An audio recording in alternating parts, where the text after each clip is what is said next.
So with the new member arriving in the garage and me having a real problem with always purchasing broken vehicles, I think we've got our work cut out for us here. It's always a little bit of a gamble when you buy a broken luxury car, but I will say the X350/X358 Jag platform is one of my favorites. And so for me, it was worth the risk. So with that today, we are gonna get out to the car and really start taking a look at what could be wrong with this. Like I said, the owner stated the car was a non-runner when I purchased it. And so I really took a gamble. I was able, with my jump pack, to get the car to start. It was extremely grumpy, but I did limp it up onto the trailer. But really after that, I haven't had a chance to do anything. So today we are going to dig into the car a little bit and see what we can get fixed to start off with, and see what is potentially wrong after we can get the car to at least kind of work at some capacity. So welcome to another episode of Low Tech Garage. If you are new to the channel, we love our British cars, Jaguars, Land Rovers, you name it, we love it. We love restoring them, we love fixing them and sharing how you can maintain them yourself on a fairly simple budget and get to enjoy that really sumptuous luxury motoring for a fraction of the cost, and in most cases avoiding having to go to the dealer. If you're new to the channel, please consider subscribing, especially if you came here for the Jag content. We do also focus on other cars too. So behind me here, we've got my 65 Mustang Fastback that we have some videos just about to come out on as well. And this is gonna be hitting the road here in the next month. I cannot wait to share this with you too. And also, this really helps me grow the channel and share this content with more and more people, which is really what I am passionate about doing. So with that, let's go out to the car and see if we can at least get it started and start digging into what the heck's wrong with this thing and see if we can start the process of bringing it back to life. All right, folks, well, here she is. And the biggest first problem, absolutely dead. If I try and open the trunk, nothing. So I'm gonna use the key here, this guy, try and get into the trunk and see what we can find. So, used the key and got in here. Nothing special, a few stains unfortunately, but let's get under here, or the business end, and we'll give you the full tour as a separate video. But what I'm going to first do is just get a jump pack on this and see if that gives us enough power to get inside the car. Oh, and I must say, scoop one of these off of Amazon and I couldn't be happier. This really got me out of a pinch yesterday when getting the car off the trailer. So I'm hoping I'll do the same today. I'll put a link in the description below for anyone that might be interested in one of these. This thing here is rated to start up to 6-liter gas engines and 3-liter diesels. So more than adequate for any Jag out there that's really on the market. All right, well, it's working its magic. It instantly set the alarm off, which is a good sign. And I'm gonna see if that means I can unlock the car, because the wind is blowing a gale out here.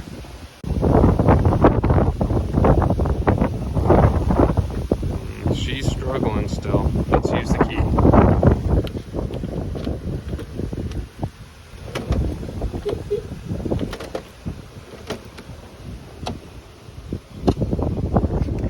And we're in. All right, well, I got the door shut. We are now inside the car. Not very confident that she's gonna do much, but let's see if it'll start at all. Oh, we got something with the jumper pack, but as you can see here, we've got an ABS fault, cruise not available. It's definitely misfiring. Not great things. So if I put my foot on the foot brake, and I'll try the parking brake as well. got the parking brake seems to be a little confused as well. Can't apply. So, what does this mean? Well, I would say that's a little concerning, but having had some of these Jags in the past, I know they can be really, really sensitive to low voltage. And it's pretty clear to me that the battery back there is completely dead. So that jump pack is helping us out to get enough voltage in here to kind of just keep things on life support. But I think step one to see what we can do here is get a fresh battery in the trunk and then see what we're still dealing with. Maybe put a code scanner in and then go from there. So let's get this jump pack off and pull this battery out. I think the date on this thing's from 2019, so I think it's time for a new one either way. All right, so I've got the battery out here. For those that are newer to the platform, it is really good practice once you've done this to hold the positive cable and the negative together like so, and do this for at least 30 seconds. And what this does is it resets the ECU. So any weird adaptations or kind of funky things that were going on, especially when you're dealing with low voltage, this really helps with getting you a clear baseline of kind of stock. So I'm gonna hold on to this here, and then yeah, we'll get these batteries swapped out. And here's the old and new batteries. They are extremely heavy, so I'm gonna heft this in, and I'll check back with you basically once I got this new guy in its spot. All right, well, she's in. Something I noticed too is this is actually the right size battery. I think the one I took out was a little small. And again, I know these Jags are super sensitive to voltage. And you know, this actually requires quite high cold cranking amps as well. So it's in. We have this little vent tube here. You want to hold on to that, and it should just plug in the side here. This kind of lets any gases from the battery vent out under the car. And I think we can basically work now. Have these little foam pads on to help with corrosion buildup. Do this and this, and kind of work here. I guess I would help if I showed you guys. Getting these terminals all hooked up. This uses 10 millimeter. Looks like I need to adjust this one. And then obviously I've got hiding over here, got the red. I will tuck that on once I've got the ground wire over here hooked up, and we'll report back. All right, well, there you have it. Power cord's on super tight. So is our negative and our vent tube. So I got this bracketry here. Probably gonna start the car up just in case we have issues. And then I'll come back and put all this bracketry in. All right, well, the rain clouds are rolling in now too, so I'm not sure how much further we're gonna be able to get this, but we've got the new battery in. Let's give it a crank. You can do this along with me and see at least how she behaves now. I have a suspicion that the car is still gonna be mad at us, but at least we know we should have good voltage and we can kind of start building from there. All right, well, let's give this a whirl. I don't know what the seat's doing, but I'll figure that out later. All right.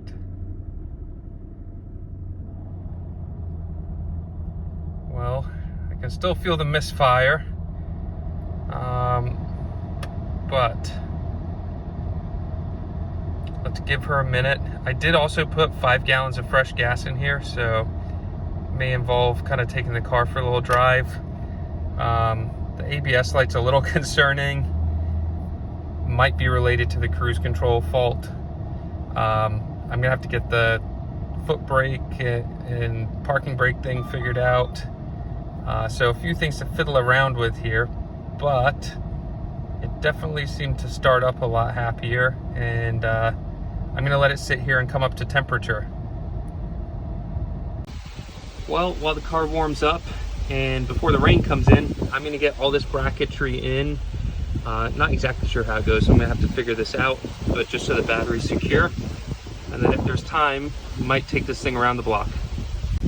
All right, well, the bracket's in. If we look here, we got 10mm bolt, comes over the top and down, and then tucked down kind of in here. We've got the clamp here, and then there's also one in the back. All 10mm, easy enough to access. Now, this battery's really in there. So I think we can shut this up.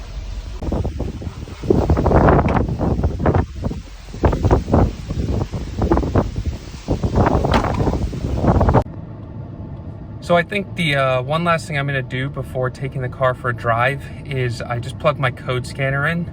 Unfortunately, it uses the device that I am using here to do the scanning, so I won't be able to directly film it, but what I'll do is I'll pop up on the screen here the codes that I get, and then I'm going to clear all the codes because we know we've had a faulty battery, and kind of give us a baseline, get the car shut off, restart it, and then hopefully go for our first test drive. So I'm gonna do this, and then you will meet me back on the test drive.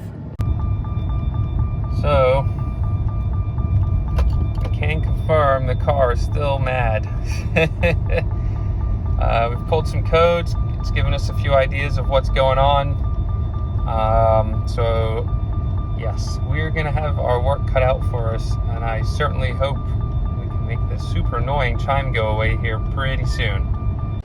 Okay, well, the rain kind of derailed me. Coming back from the test drive, it just started pouring, and so kind of had to wrap the video there. But as you can see, the battery was a great first step, and now we have a much better idea of the trouble codes that the car is having. So you can see we have some sort of issue with a wheel speed sensor, and a misfire, among a couple other things that definitely need to be addressed. And I will be addressing those in the upcoming videos to see if that slowly but surely clears the fault codes on the dash, and hopefully that super annoying chime as well. But the nice thing is now I can get in and out of the car, and it does start and basically drive, which is so much more than it did when I just picked it up recently. So with that, thank you so much for watching this first episode on bringing our beautiful 2009 Jaguar XJ Vanden back to life. And if you are new to the channel, please consider subscribing, especially if you like these Jaguars, Land Rovers, any of these British cars. We love them and love saving them. And also, if you like the classic muscle cars, things like that, we have plenty of that coming here soon too. And we are gonna have so much fun with them this year. And as we progress into the next episode, we'll dig into some of these fault codes and see what it takes to slowly fix these and bring the car back to life, really with the goal of having it factory fresh and able to be driven anywhere reliably and really enjoy that true Jag experience. But until then, we're gonna wrap this up here, and we hope to catch you on the next episode. Thanks.